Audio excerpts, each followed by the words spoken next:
Hey, salut à toi jeune shinobi. Sache que je suis désormais sur la plateforme Tipeee. Si tu le veux bien, je vais te confier une mission de rang S. Tu peux regarder un à plusieurs clips musicaux gratuitement par jour sur mon Tipeee. Cela me rapportera entre 6 à 18 centimes. Mais si aujourd'hui vous êtes plusieurs centaines de milliers de shinobi à participer à la mission pour m'aider, cela boostera complètement notre aventure pour nos futurs projets. Sache en tout cas que mon Tipeee est en description. J'espère que tu acceptes notre mission de rang S.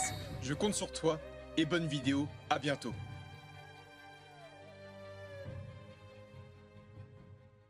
Hey donc salut à toutes et à tous les amis, c'est donc Darkos et aujourd'hui on va parler ensemble de l'organisation Kara.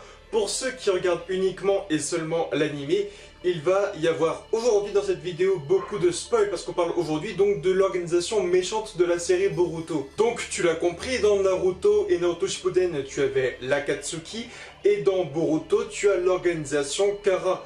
Et franchement dessus il y a beaucoup et énormément de mystères, tout comme d'indices. Avant tout, pour mieux comprendre Kara, on doit parler d'Akatsuki et savoir ce qui rassemblait tous les membres de l'organisation dont faisait partie Itachi. Alors pour commencer, tous les membres d'Akatsuki faisaient partie du Bingo Book, c'est le livre qui classait tous les plus grands ninjas du monde actuel.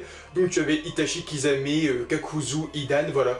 Tous les membres de l'Akatsuki étaient répertoriés dans le Bingo Book en tant que criminels de rang S. Donc c'était les ninjas les plus dangereux dans le monde actuel. Tous les shinobi étaient des nukanin, donc des ninjas déserteurs ayant complètement abandonné leur village natal. Donc tu avais voilà des shinobi qui venaient de Konoha, de Kiri, de Suna, de Kumo, voilà de tous les horizons, même de petits villages cachés comme le pays des herbes pour Zetsu par exemple. Et pour finir, tous les membres de l'organisation avaient une bague à leur doigt, donc il y avait 10 bagues en tout qui leur permettaient en gros d'enlever le biju d'un Jinchuriki.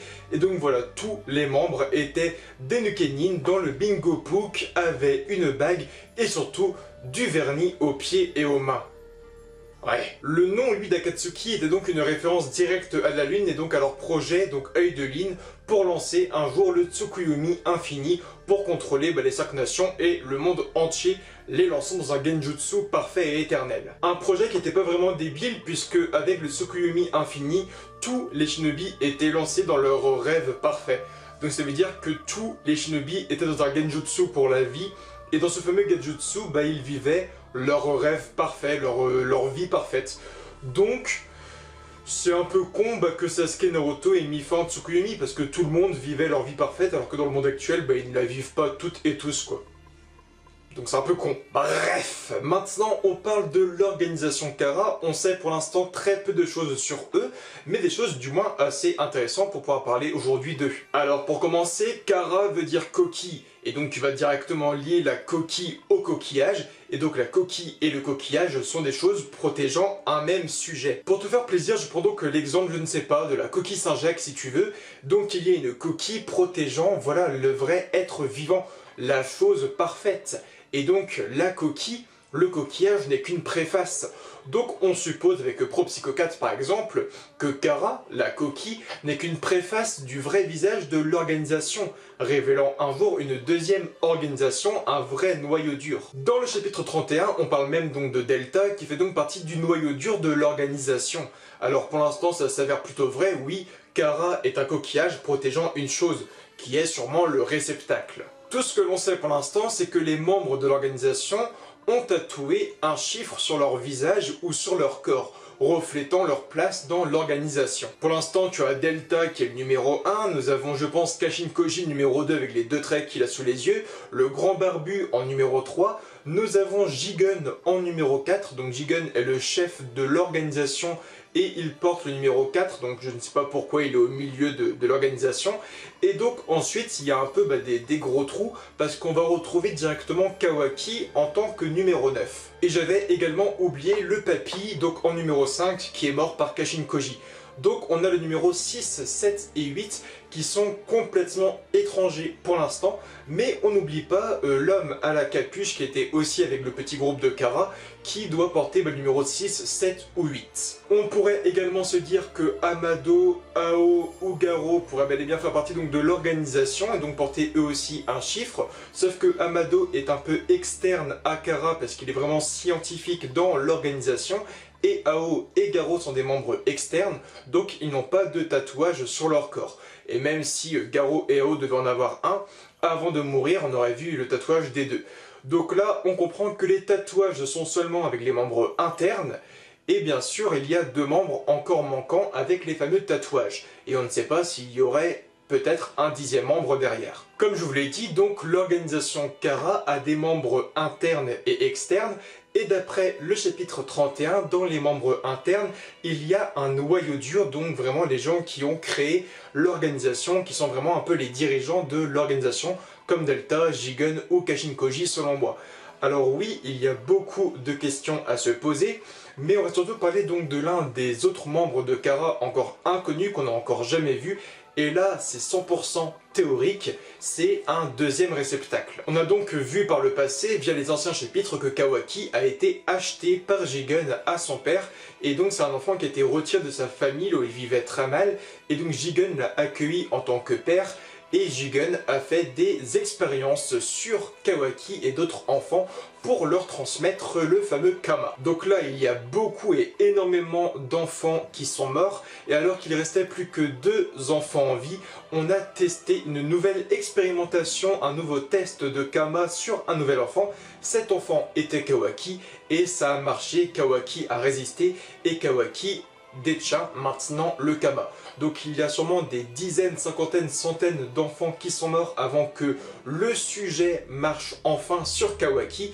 Et donc Kawaki était enfin le bon sujet, le bon enfant, parce que le Kama a enfin marché. Donc Amado et Jigen ont fait plein d'expériences sur des enfants, et après avoir tué plein d'enfants, ça a enfin marché, ils ont enfin trouvé la bonne technique, la bonne solution, le bon petit calcul pour faire marcher le Kama sur un nouveau sujet. Mais alors que Kawaki résiste complètement donc à l'emprise du Kama sur lui et donc devient un sujet positif, il y a derrière lui le dernier enfant, un enfant qui est encore en vie, un enfant dont on n'a pas encore vu le visage.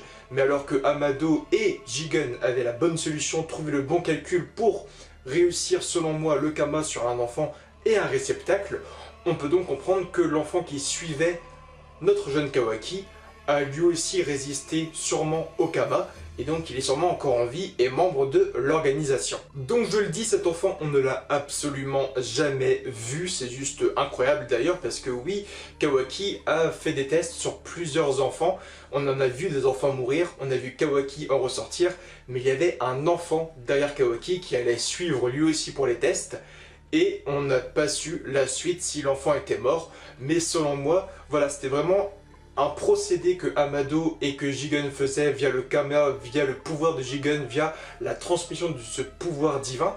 Mais selon moi, voilà, Jigen a réussi à bien doser la chose au niveau de la transmission, ça a marché pour Kawaki, donc normalement, ayant vu que ça marchait sur Kawaki, il a dû faire exactement la même chose pour l'enfant qui suivait, et cet enfant, on ne l'a, je le répète, c'est important, jamais vu, et donc pour moi, il est membre de l'organisation.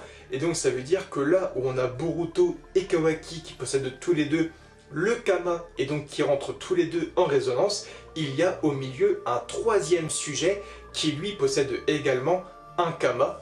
Et donc lui, on ne sait pas ses capacités. Peut-être que tu vois, Boruto il a sur la main droite, Kawaki sur la main gauche, et peut-être que lui il a au milieu du biceps.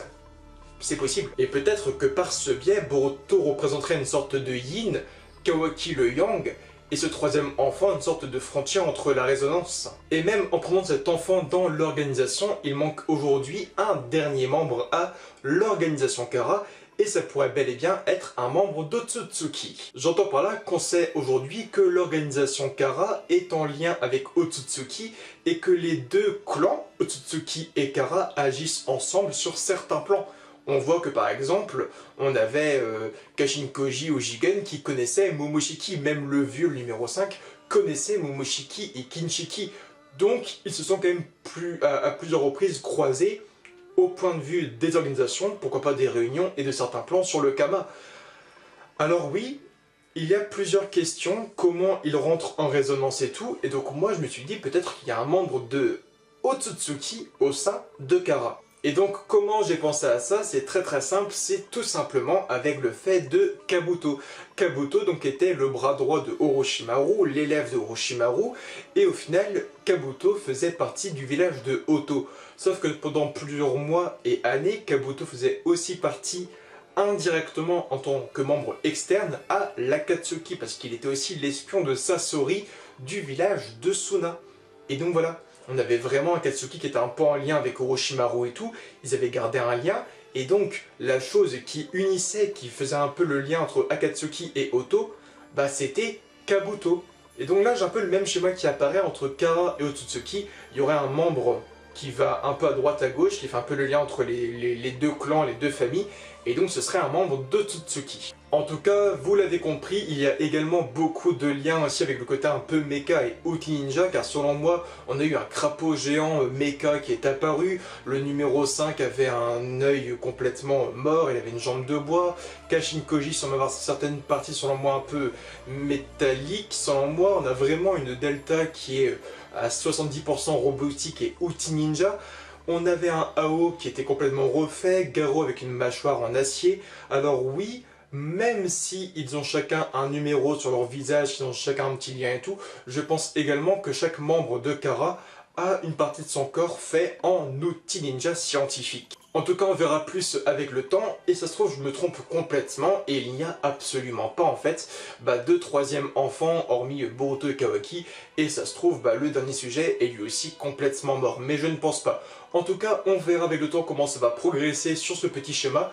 Je vous aime fort, donnez-moi votre avis en commentaire, like, commente, abonne-toi à Facebook, Twitter, Instagram et Snapchat, et je te dis à très bientôt pour de nouvelles vidéos, et bye tout le monde!